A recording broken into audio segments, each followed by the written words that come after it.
देख रहे हैं एनएनसी न्यूज। सदर उत्तर प्रदेश मजलिस इत्तेहादुल मुस्लिमीन पूर्वांचल के एमआईएम पार्टी के सदर जनाब इसरार अहमद साहब, मंच पर बैठे हुए एमआईएम और अपना दल के तमाम जिम्मेदारान, मैं सबसे पहले आप तमाम का शुक्रगुजार हूं कि आपने अपना कीमती वक्त निकालकर आज के इस इंतखाबी जलसे में आपने शिरकत की। मेरे अजीज दोस्तों और बुजुर्गों, 25 मई के दिन मेरी आप तमाम से ये गुजारिश है, अपील है कि आप अपने एक वोट का इस्तेमाल करिए। मजलिस इत्तेहादुल मुस्लिमीन मोहतरमा पल्लवी पटेल साहिबा के साथ खड़ी है। पीडीएम से महिमा पटेल उम्मीदवार हैं।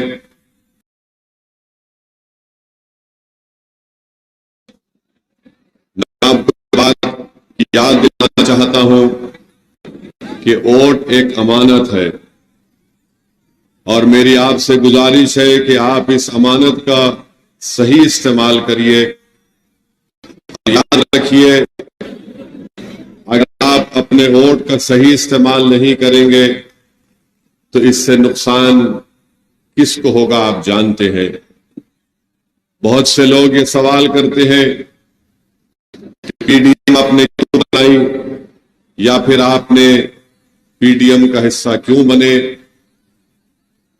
आप मोहतरमा पल्लवी पटेल साहिबा के साथ क्यों दे रहे हैं, मैं आपको बताना जरूरी समझता हूं कि उत्तर प्रदेश हमारे वतन अजीज भारत की सबसे बड़ी रियासत प्रदेश है और इस रियासत में सब समाज ने किसी हद तक अपना अपना एक सियासी नेता बना लिया। हर समाज में अपना नेता बनाकर अपने वोटों से अपने विधायक और सांसद को कामयाब किया और अपने लिए इंसाफ की मंजिलों को तय कर चुके। मेरा मानना यह है कि जो काम का आगाज हमारी बहन पल्लवी पटेल साहिबा के वालिद ने शुरू की थी, जनाब सोनेलाल पटेल साहब, उनके ख्वाबों को पूरा करने के लिए आज पल्लवी पटेल दिन रात मेहनत कर रही है। मेरे अजीज दोस्तों और बुजुर्गों, मैं आपके दरमियान में उत्तर प्रदेश में 2014 में आया था, 2017 में आया, 2022 के विधानसभा के चुनाव में हम आए। मैं पहले भी वही बात कहा और आज भी वही बात कहने जा रहा हूं कि मुझे आप सच्चाई को बयान करने दीजिए। अगर मेरी बात से आपको तकलीफ होती है तो आप मुझे माफ कर दीजिए, या फिर ये समझिए कि एक दीवाने की पुकार है, ये दीवाना से पुकारता है। मगर मैं आपको सच्चाई बता रहा हूं, इस पार्लियामेंट की संसद फूलपुर है। यहां से पंडित नेहरू 3 मर्तबा के सांसद रहे, फिर बाद में ज्ञानेश्वर मिश्रा साहब रहे, विश्वनाथ प्रताप सिंह भी रहे। मुझे आप अपने दिल पर हाथ रखकर सोचिए, जवाब देने की जरूरत नहीं है। आपने सबको वोट दिया, मगर आज आपके पास क्या है बताइए। क्या आपके पास कोई ऐसी चीज है जिसको देखकर आप कह सकते हैं कि देखो, हमने, हमारे बुजुर्गों ने, हमारे दादा ने, हमारे नाना ने कांग्रेस का साथ दिया तो हमने इस चीज को हासिल किया। क्या आप ये जिम्मेदारी के साथ कह सकते हैं कि हमने ज्ञानेश्वर मिश्रा या विश्वनाथ प्रताप सिंह का साथ दिया तो हमने ये काम करवा लिया? आपने कभी कांग्रेस तो कभी सोशलिस्ट पार्टी तो कभी जनता दल तो कभी जनता पार्टी, तो कभी समाजवादी पार्टी। मेरे अजीज दोस्तों और बुजुर्गों, हम और आपने कुछ हासिल नहीं किया। जिसको आपने वोट दिया, आपने उनकी किस्मत बदल दी। जिसको आपने वोट दिया, उनको आपने लखनऊ की गद्दी पर बिठाया, तो कभी आपने दिल्ली के तख्त पर उनको बिठाया। मगर जिसको आपने अपना वोट दिया, जिसको आपने अपनी दुआओं से, अपनी मेहनत से कामयाब किया, उन सब ने मिलकर हमको बर्बाद करने की कोशिश की। तो मेरी आपसे गुजारिश है कि 25 तारीख के दिन आप अपने वोट का सही इस्तेमाल करिए। पीडीएम इसलिए बनाया गया है ताकि पिछला दलित मुसलमानों की एक सियासी उत्तर प्रदेश में, जब तक आपकी एक आजाद सियासी क़ियादत लीडरशिप नहीं निकलेगी, हम सिर्फ वोट डालने वाले बनकर रह गए, हम वोट लेने वाले नहीं बन सके। हम एक एटीएम की मशीन बन चुके हैं कि कोई आकर उस एटीएम में पासवर्ड डाल देता है कि फिरका परस्त ताकतों को शिकस्त देना है, तो हम डर के मारे उनको वोट देते हैं। मैंने पहले भी कहा और आज भी कह रहा हूं, आप महिमा पटेल को डर की बुनियाद पर वोट मत दीजिए लिफाफे के निशान पर, बल्कि उम्मीद के ऊपर आप महिमा पटेल का साथ दीजिए। आप असदुद्दीन ओवैसी और पल्लवी पटेल का मोदी या आरएसएस या योगी के डर की बिना पर साथ मत दीजिए, बल्कि पूरे उम्मीद होकर आप असदुद्दीन ओवैसी और पल्लवी पटेल का साथ दीजिए। हम 50-55 साल से सिर्फ डर की बुनियाद पर वोट दे रहे हैं।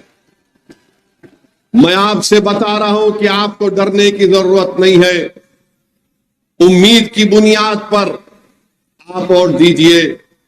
डर की बुनियाद पर हम वोट दे रहे हैं, इसीलिए हमारी तकालीफ में इजाफा हो रहा है, हमारी मुसीबतों में इजाफा हो रहा है। तो मेरी आपसे फिर से अपील है, याद रखिए, वोट एक अमानत है, इसका सही इस्तेमाल करिए। यकीनन इंशाअल्लाह ताला हम तमाम की कोशिश यही है कि तीसरी मर्तबा इस मुल्क के, इस देश के प्रधानमंत्री वजीर आजम नरेंद्र मोदी ना बने। यही हम तो कोशिश कर रहे हैं। मेरी बात को लिख कर रख लीजिए।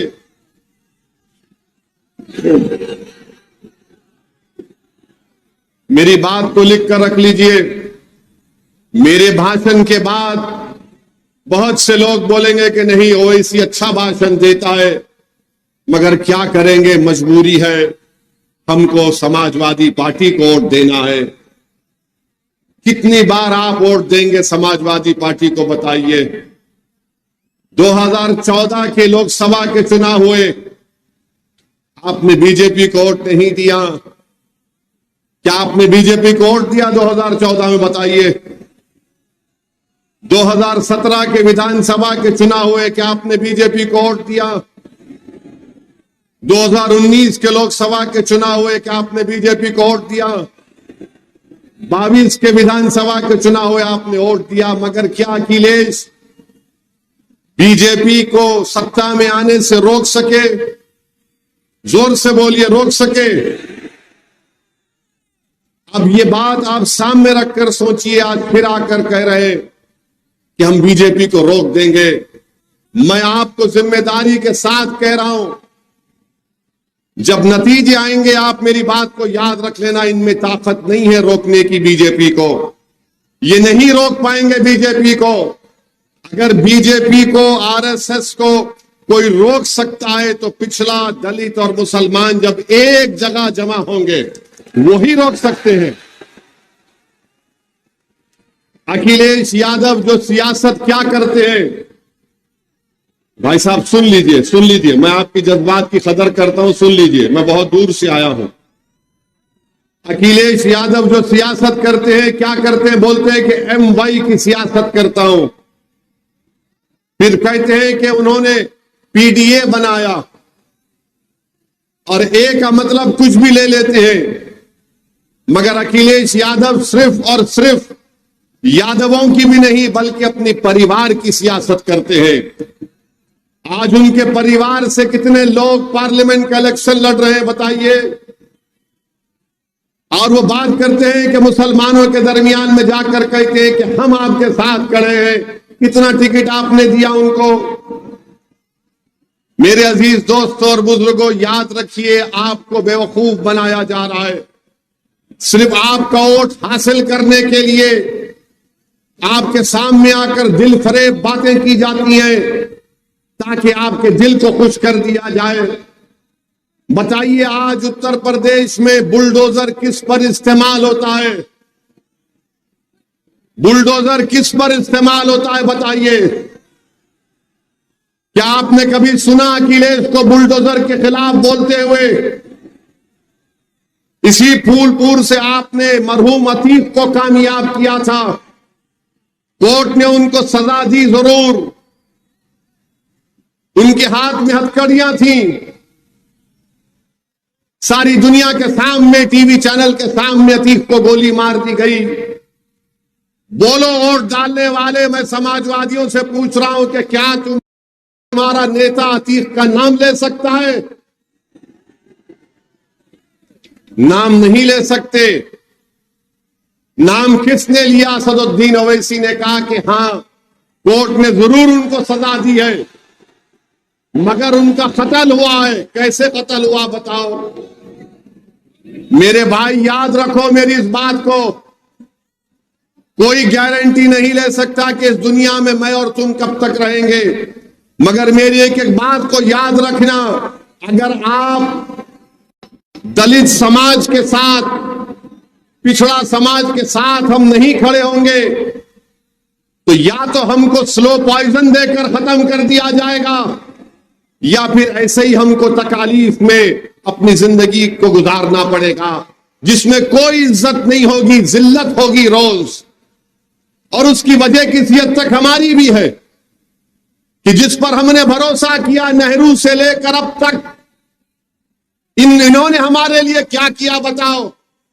मेरी लड़ाई सिर्फ इसी बुनियाद पर है कि तुम मुझसे वोट हासिल करना जानते हो, मगर जब बुलडोजर आकर मेरा घर तोड़ दिया जाता तो तुम वहां पर नजर नहीं आते। जब एनकाउंटर के नाम पर झूठी गोलियां दाग दी जाती हैं, तुम्हारी जबानें बंद हो जाती हैं। जब CAA का कानून भारत की पार्लियामेंट में पास किया जा रहा था तो तुम गूंगे और बहरे बनकर बैठे थे। ट्रिपल तलाक का गलत कानून बनाया जा रहा था तो जो लोग आज इलेक्शन में आकर तुमसे कह रहे हैं कि हम तुम्हारे मसीहा हैं, उनको कोई फिक्र नहीं थी। जब 2019 जुलाई में अमित शाह ने, नरेंद्र मोदी ने UAPA के कानून को और गंदा कर दिया, किसने तायीद की? कांग्रेस ने तायीद की। उठाकर देख लो पार्लियामेंट का रिकॉर्ड।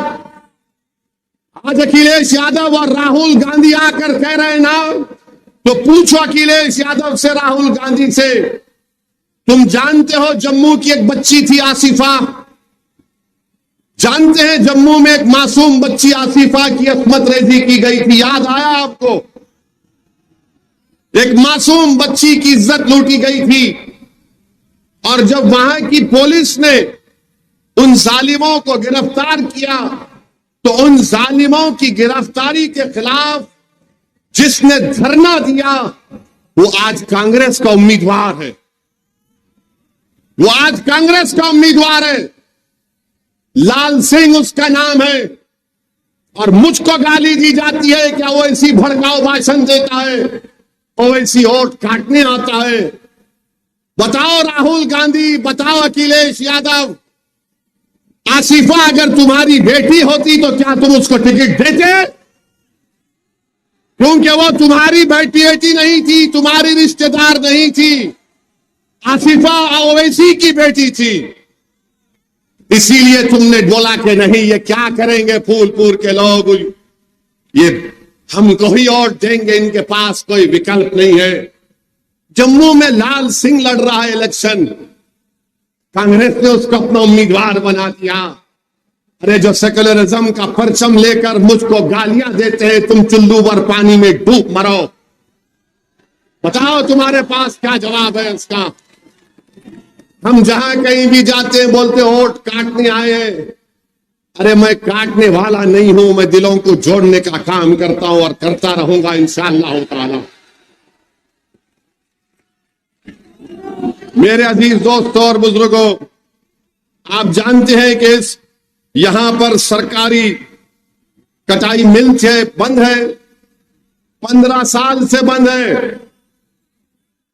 अखिलेश यादव की भी सरकार थी 5 साल, तो भैया मिल को खुला सकते थे, मगर भैया ने क्या किया, सफाई में वहां पर जू बनाया।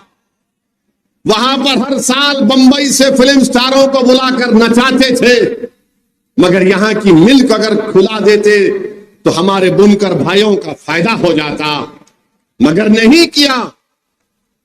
आप बताइए फिर हमको गाली देने से क्या मतलब? क्या प्रोग्राम है अखिलेश यादव के पास? बीजेपी को रोकने के लिए कोई प्रोग्राम नहीं है। बोलते हैं कि तुम दरी बिछाओ, अपनी जवानी मुझ पर कुर्बान करो, जान दे दो, मगर मैं जिंदा रहूंगा तो सब काफी है। अखिलेश यादव के परिवार के लोग, उनकी भाई की पत्नी बीजेपी में है, आज इनके रिश्तेदार बीजेपी में है, मगर वो सेक्युलर हो जाते और ओवैसी कम्युनल हो जाता है। मैं बार बार आपसे कह रहा हूं, मगर आप मेरी बात माने या ना माने, जब तक अल्लाह मुझे जिंदा रखेगा मैं आपके दरमियान में आता था और आता रहूंगा। आप मुझे वोट दे या ना दे, मगर मुझ में एक दीवानगी है कि जब तक मैं अपने मंजिल मकसूद को नहीं पालूंगा मैं आते रहूंगा और बोलता रहूंगा। मुझसे दुश्मनी करने वाले समझते हैं कि मुझ पर इल्जाम लगाने से असदुद्दीन ओवैसी के हौसले पस्त हो जाएंगे। मैं मेरे दुश्मनों से भी कह रहा हूं कि तुम जितने इल्जाम लगाना चाह रहे लगा लो। पिछले विधानसभा के चुनाव में टोल गेट के पास मेरी गाड़ी के ऊपर 6 गोलियां चलाई गई। मैं उन जालिमों से भी कहना चाह रहा हूं कि तुम मेरी जिंदगी का चिराग तो खत्म कर सकते हो, मगर तुम मेरी सोच को कभी खत्म नहीं कर पाओगे इंशाअल्लाह ताला। यकीनन जो इस दुनिया में आया है, जो कोई भी इस दुनिया में आया वो चले जाएगा। हम कोई यहां पर हमेशा रहने के लिए नहीं आए, मगर कम से कम मेरी मौत के बाद तो कोई ये नहीं कह सकेगा कि ये शख्स हमको बार बार आकर बाखबर करता था, बताता था, हमको समझाता था।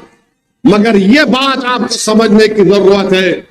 आज सोनेलाल पटेल इस दुनिया में नहीं है, मगर उन्होंने अपनी एक बेहतरीन औलाद को हमारे दरमियान में छोड़ा है। सोनेलाल पटेल आज दुनिया में नहीं है, मगर दुनिया उनकी कुर्बानी को याद करती है और याद करते रहेगी कि कैसे इसी पार्लियामेंट के कॉन्स्टिट्यूंसी में उन पर पुलिस ने लाठियां बरसाई, उनका बायां हाथ तोड़ दिया, उनका पैर तोड़ दिया। वो शख्स जिसने अपने समाज के लिए अपना सब कुछ कुर्बान कर दिया। मेरे भाई लोग इन लोगों को हमेशा याद रखते हैं। ये जो डीलिंग वीलिंग करते हैं, ये जो हमारे वोटों का सौदा करते हैं, लोग इनको कभी याद नहीं रखेंगे। तो 25 तारीख के दिन अपने वोट को एक अमानत समझिए, अपने वोट का सही इस्तेमाल करिए। जब वोट डालने जाएंगे तो याद रखो, वो बुलडोजर को याद रखो। जब वोट डालने जाएंगे तो याद रखो जुल्म को। जब वोट डालने जाएंगे तो याद रखो CAA के कानून को। जब वोट डालने जाएंगे तो याद रखो उस पार्लियामेंट में किसने मोदी के 300 MPs के सामने उस CAA कानून को काला कानून कहकर उस कानून को फाड़ दिया। जब आप 25 तारीख वोट डालने जाएंगे तो याद रखो ट्रिपल तलाक के गलत कानून को मोदी ने बनाया। जब 25 तारीख को डालने जाएंगे तो याद रखो जब नरेंद्र मोदी की हुकूमत ने महिलाओं को आरक्षण दिया तो कौन था पार्लियामेंट में जिसने पार्लियामेंट में खड़े होकर इस बात को मुतालिबा किया, डिमांड किया कि पिछड़े समाज की महिलाओं को भी आरक्षण मिलना चाहिए मुस्लिम महिलाओं के साथ। ये सब चीजें आपके सामने है। हम जो कर बोलते हैं वो आपके सामने करते भी है। तो मेरे अजीज दोस्तों, मेरी इज्जतदार मां और बहनों, डरने और घबराने की जरूरत नहीं है। यकीनन हमारे सरों पर काले बादल जरूर है, मगर याद रखो इंशाअल्लाह ताला ये बादल हटेंगे। इंशाअल्लाह ताला हमारे मुकद्दर का सूरज चमकेगा। इंशाअल्लाह ताला जो लोग आज जुल्म कर रहे हैं, जो लोग आज जुल्म कर रहे हैं, याद रखो दुनिया इनको हमेशा के लिए भुला देगी इंशाअल्लाह ताला। जो लोग आज हमको दबाने की, कुचलने की, हमारे वजूद को मिटाने की कोशिश कर रहे हैं, कुदरत इंशाअल्लाह ताला उनके वजूद को मिटा के रख देगी इंशाअल्लाह ताला। जो लोग सामाजिक न्याय हमसे नहीं कर रहे, अल्लाह हमसे इंसाफ करेगा और सामाजिक न्याय उत्तर प्रदेश में कायम करेगी इंशाअल्लाह ताला। मेरे अजीज दोस्तों और बुजुर्गों, आपको ये देख समझ कर अपने वोट का इस्तेमाल करना है। हमारी पार्टी के बारे में कहती है कि मजलिस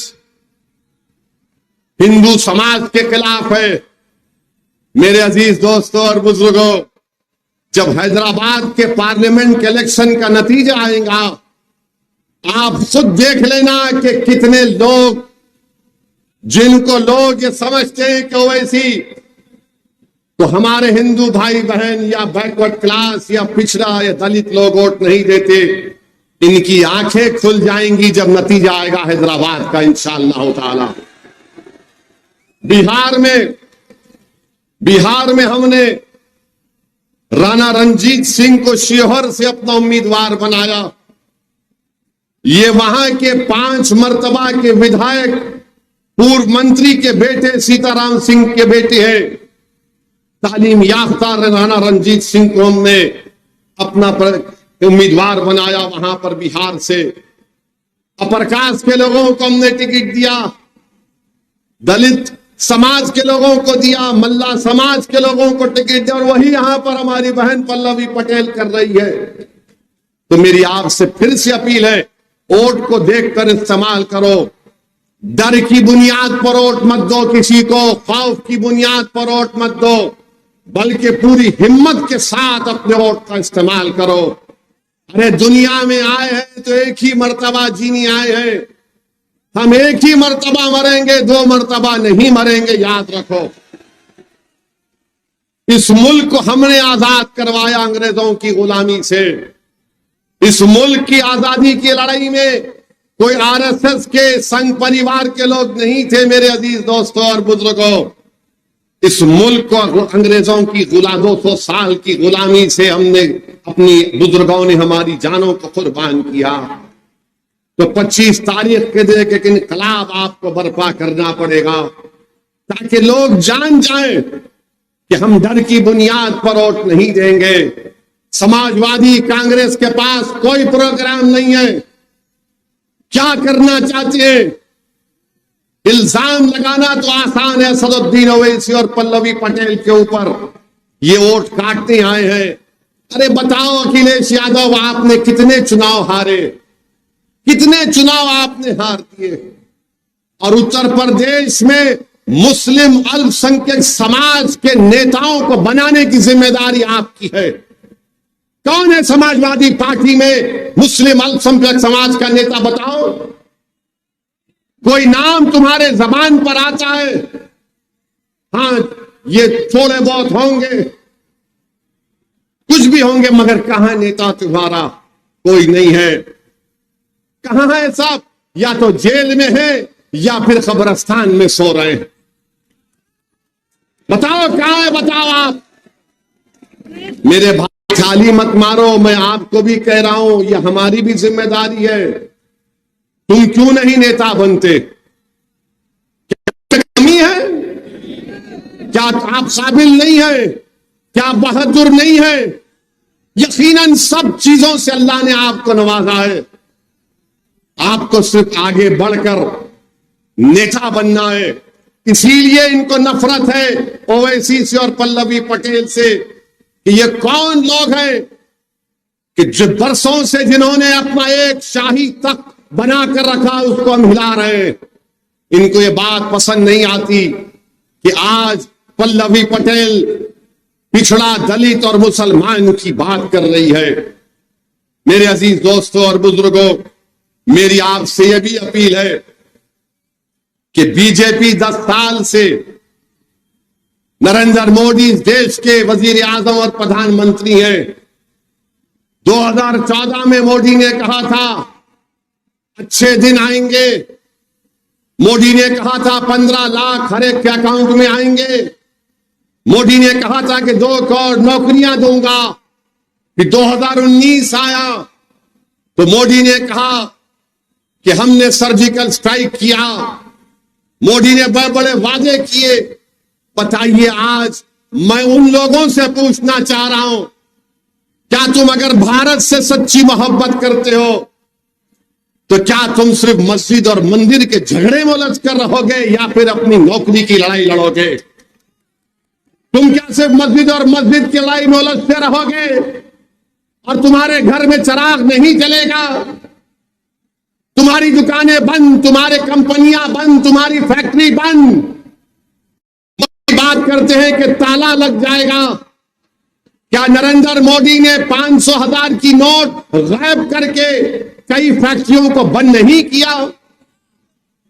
कोविड का जमाना आया, क्या एक देश का प्रधानमंत्री चंद घंटे की मोहलत भी नहीं दिया और 130 करोड़ जनता से कहा कि भाइयों बहनों भारत बंद, मैं ताला लगा रहा हूं? ताला मोदी ने लगा दिया। जो उत्तर प्रदेश के गरीब बच्चे नौजवान मुंबई में थे, हैदराबाद में थे, दिल्ली में थे, भुवनेश्वर में थे, बेंगलुरु में थे, वो तड़प गए आने के लिए अपने अपने घरों को वापस। कि उनके इस 2 फैसलों ने लोगों की जिंदगियों पर ताले लगा दिया। आज मोदी बात करते हैं कि ताला लग जाएगा। मोदी बात करते हैं कि बुलडोजर की मिसाल देते हैं। 130 करोड़ जनता का प्रधानमंत्री बुलडोजर की मिसाल देता है। आज बीजेपी कहती है कि हम पीओके वापस लेंगे। मोदी जी 10 साल से क्या आप सिर्फ चाय पी रहे थे? 10 साल से क्या आप सिर्फ चाय पी रहे थे? लो पीओके को, हम भी कह रहे लो पीओके को। भारत का टूट हिस्सा है, कौन रोका आपको? मगर आज अमित शाह और मोदी बोलते हैं हम पीओके लेना चाहेंगे। 10 साल से आप क्या कर रहे थे? सच्चाई यह है कि हमारी 2000 स्क्वायर किलोमीटर के ऊपर चीन बैठा हुआ है। लद्दाख में डेप्सांग डेमचाक एक मुकाम है जहां पर चीन की फौज बैठी हुई है और मोदी डेप्सांग डेमचाक का नाम नहीं लेना चाहते। पीओके की बात तो करते हैं, बहुत अच्छा है, मगर ये भी तो बोलो मोदी के चीन को उखाड़ कर फेंक देंगे, हम भारत की जमीन को बचाएंगे। मगर मोदी चीन का नाम नहीं लेते, कुछ नाम नहीं लेते। अब चुनाव आया तो बोल रहे पीओके ले लेंगे। अरे 10 साल में ले लेते आप। और फिर मोदी कह रहे, अपने भाषण में उन्होंने कहा कि मुस्लिम खवातीन ज्यादा बच्चे पैदा करती हैं। घुसपैठी कौन है? मोदी ने कहा ओवैसी घुसपैठी है। मोदी ने कहा कि हिंदू बहनों के गले से मंगलसूत्र उतार कर दे दिया जाएगा। मोदी जी, हम गरीब जरूर हैं मगर हम इतने गिरे हुए नहीं हैं कि किसी हमारे हिंदू बहन के गले से मंगलसूत्र को उतार कर अगर कोई जालिम हमको देता है तो उसको कबूल कर ले। अरे हम उस मंगलसूत्र की हिफाजत करेंगे। और मोदी जी, जब आप बात मंगलसूत्र की कर रहे हैं तो जबान मत खुलाओ, बात बहुत दूर तक जाएगी। हमारी बहनें, हमारी बेटियां कम बच्चे पैदा कर रही हैं, ये भारत सरकार का डेटा कहता है। मोदी जी, घुसपैठी हम नहीं है। अरे घुसपैठी अगर हम होते तो अंग्रेजों को भगाने वाले कौन होते? हजरत महल क्या घुसपैठी थी नरेंद्र मोदी?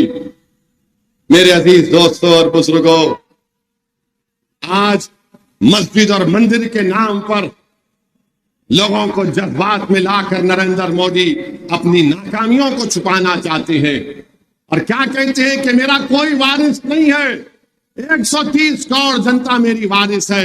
नहीं नरेंद्र मोदी, देश बड़ा है, तुम देश से बड़े कभी नहीं हो सकते इंशाअल्लाह। नरेंद्र मोदी ये कहकर बता रहे हैं कि मैंने भारत पर बहुत बड़ा एहसान किया।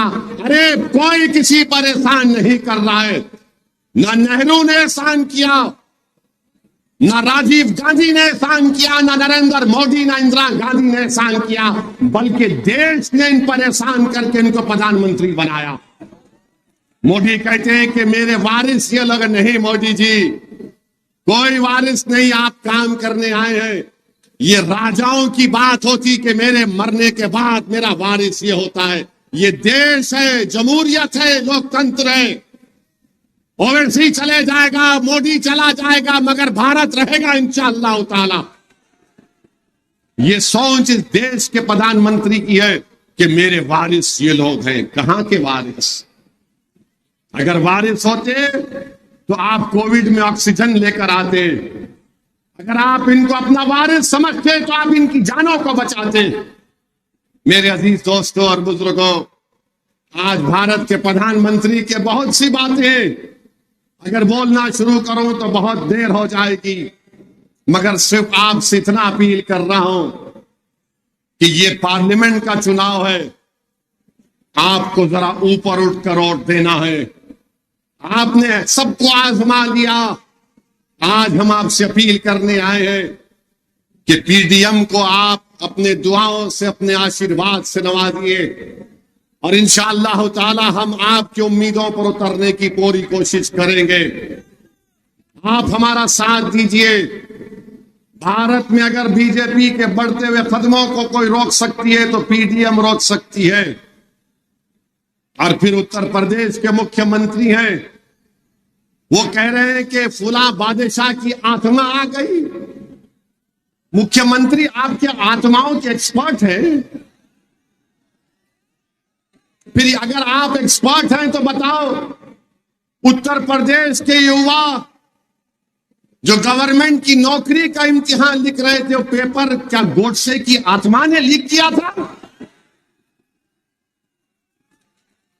बताओ प्रधानमंत्री, आप वारिस कहते ना, क्या विधानसभा के चुनाव में नरेंद्र मोदी ने उत्तर प्रदेश की जनता से नहीं कहा था कि चुट्टा जानवर को मैं कंट्रोल करूंगा? मेरी बात का यकीन करो मोदी जी, आप तो दिल्ली में आराम से बैठे, चुट्टा जानवर पूरी खेतों को खाकर बर्बाद कर रहा है।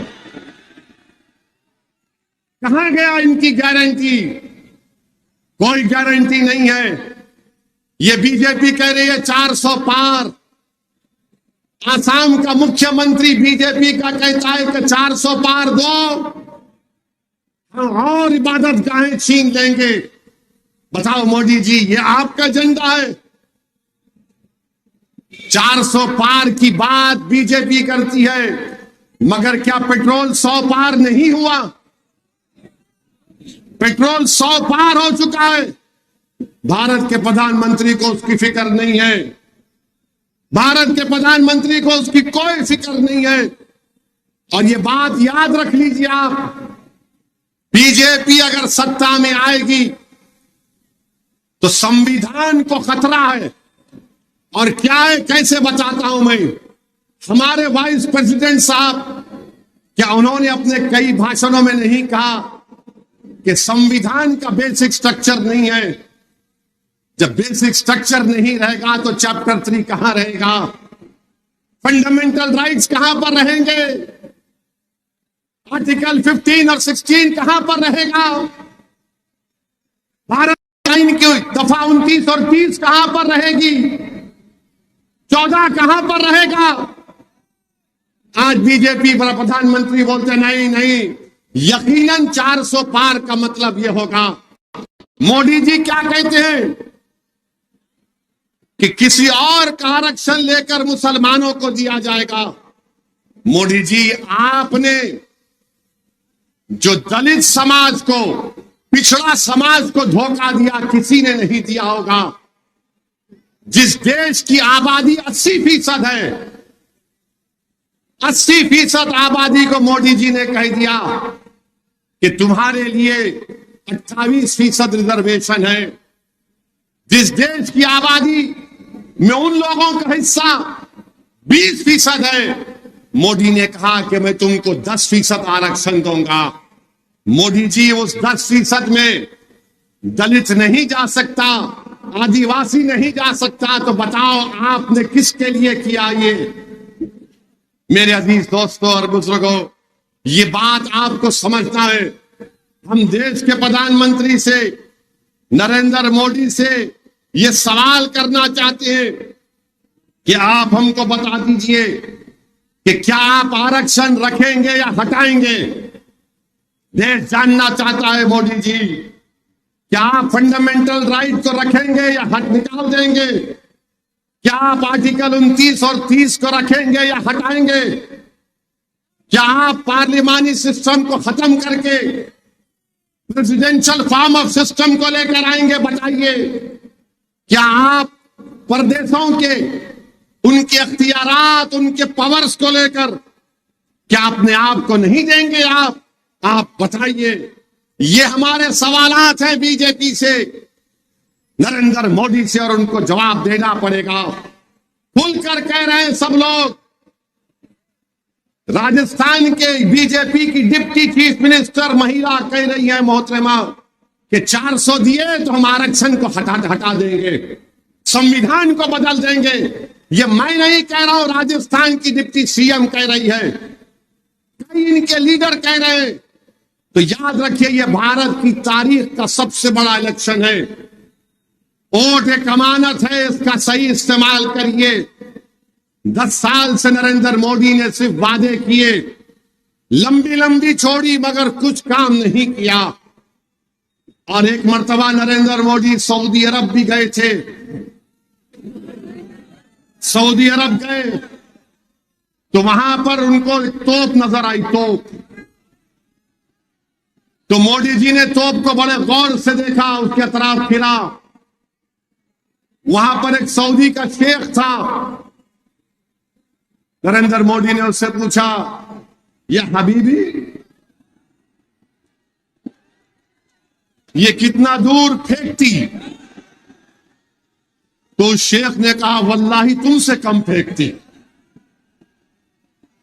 मोदी जी, दिल पर मत लीजिए, लाइटर वेन में लीजिए, दिल पे मत लीजिए, किसी और चीज पर ले लीजिए, गुर्दे पर ले लीजिए।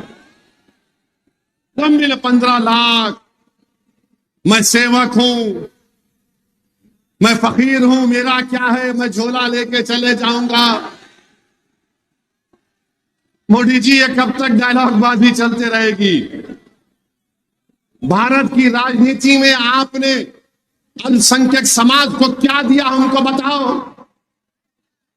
बीजेपी बोलती है पिछड़ा पिछड़ा, यहां की फैक्ट्री को क्यों नहीं खुलाया मोदी जी आपने बुनकर समाज के हमारे अंसारी भाइयों की? मोदी जी बनारस के एमपी हैं, पूरे अंसारी देख लो आप, बुनकरों के बच्चे मुंबई को चले गए। बिजली का बिल बाप के नाम से बेटे के नाम पर तब्दील नहीं होता। मोदी जी दुनिया में जाते हैं तो बनारस की सिल्क्स का बना हुआ कपड़ा देते हैं, मगर ये नहीं बोलते कि इसका सेठ को अंसारी नहीं बन सकता। मोदी जी ये नहीं बताते आपको कि अल्पसंख्यक समाज का स्कॉलरशिप का पैसा इन्होंने कम करके रख दिया और कोई पूछने वाला नहीं है। याद रखो मेरी इस बात को, ये सन्नाटा है तुम्हारे नाम का, कोई तुम्हारा नाम लेने वाला नहीं है।